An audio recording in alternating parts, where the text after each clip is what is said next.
Have you ever really thought about it? That thing you just bought? How did it actually get to you? I mean, from the very first time you heard about it to the moment a box shows up at your door, there's this whole hidden journey. Well, we're going to pull back the curtain on that entire process. Let's dive in. So here's the game plan. We're going to follow a product through 4 big stages. First up, creating the buzz, getting you to even notice it exists.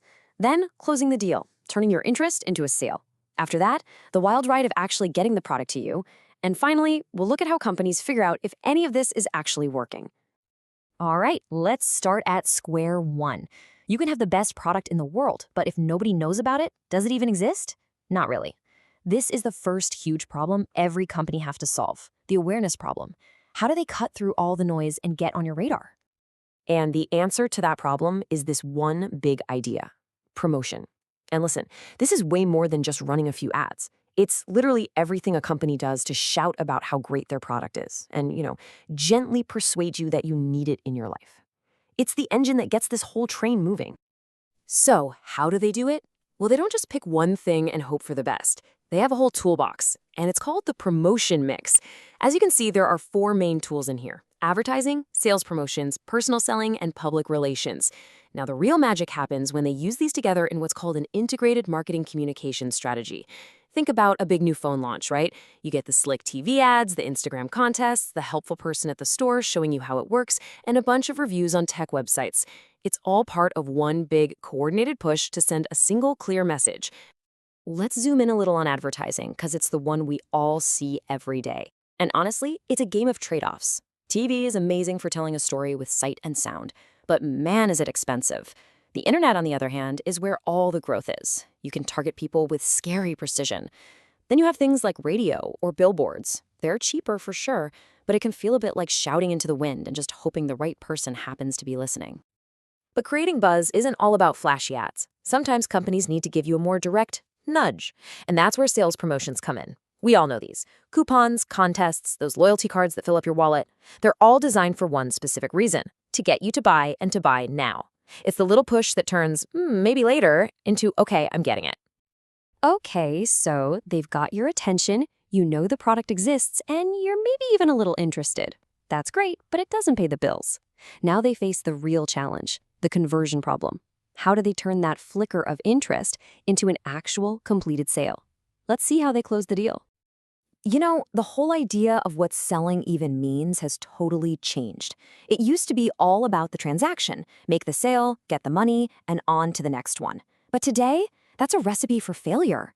The whole game has shifted to relationship selling. The goal isn't just to sell you something once, it's to build a real partnership so you'll keep coming back. And how does that relationship even get started? Well, it's usually not by accident. There's a pretty well-defined playbook, and this is it: the 7 steps of personal selling. It really is a journey, from just finding potential customers to doing your homework on them, making the pitch, handling their concerns, and then, this is the important part, getting the yes and following up afterward to make sure they're happy. And here's something you might not realize: salesperson is not a one-size-fits-all job title, not even close. At one end, you've got an order taker, maybe the person at a checkout counter. Then you have consultative sellers, who are more like problem-solving partners. But then you get these really interesting roles, like the missionary salesperson. Get this, their job isn't to take any orders at all. They're just out there building excitement and creating demand, paving the way for other salespeople down the line. All right, success. You clicked buy. The deal is done. But in a lot of ways, the most complicated part is just getting started. Now the company has to solve the delivery problem. And trust me, the journey of getting that box from a warehouse to your doorstep is an incredibly complex dance. The whole thing is run by what's called the supply chain. And it's not just one company and a truck. It's this huge, interconnected web of companies: the people who make the parts, the ones who assemble it, the distributors, the warehouses, the retailers. All of them have to work in sync to get that product to you. The easiest way to think about it is like a river. The actual physical product flows downstream. It starts at the source, moves through all these different points, and eventually ends up with you, the customer. Simple enough, right? But the money, that flows the other way. It goes upstream. When you pay for that product, your money starts its own journey back up the river, paying the retailer, then the distributor, then the manufacturer, and so on all the way back to the start. So, what keeps this whole thing from falling apart? what coordinates the products flowing down and the money flowing up. It's information. And as you can see, information is special. It flows in both directions. Your order flows upstream, the shipping notification flows downstream. This constant chatter is basically the nervous system of the entire supply chain. Now, companies basically have two main philosophies for managing this. The push strategy is like a cafeteria. They make a whole bunch of stuff based on what they think people will want, put it out there, and hope it sells. A pull strategy is much more like a restaurant. They don't make a single thing until you place your specific order. As you can imagine, both have some pretty big pros and cons. So, we've created the buzz. We've closed the deal. We've delivered the product. But here's the million-dollar question. How does a company know if any of that actually worked? This is the final piece of the puzzle: measurement and budgeting. You gotta know if you're winning, and you gotta know how much to bet in the first place. When it comes to advertising, one of the most basic things they measure is reach. It's a really simple question. Out of all the people we wanted to see our message, what percentage saw it at least one time? It's all about getting your message in front of the right pair of eyes. But let's be real. Seeing an ad just once almost never works. That's why they also track frequency. This tells them, on average, how many times a person saw the ad. There's a real sweet spot here. You have to hit them enough times to be memorable, but not so many times that you become super annoying. So how much cash do they actually put behind all this?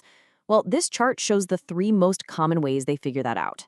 Some just use the affordable method, which is basically code for whatever money is left over. The smartest way is the objective and task method, where you define your goal first and then figure out the cost. But as you can see, the most popular method by far is percentage of sales. They just take a set percentage of their sales and plow it right back into marketing. And this quote just nails it, doesn't it? This whole process we've been talking about, it's a chain.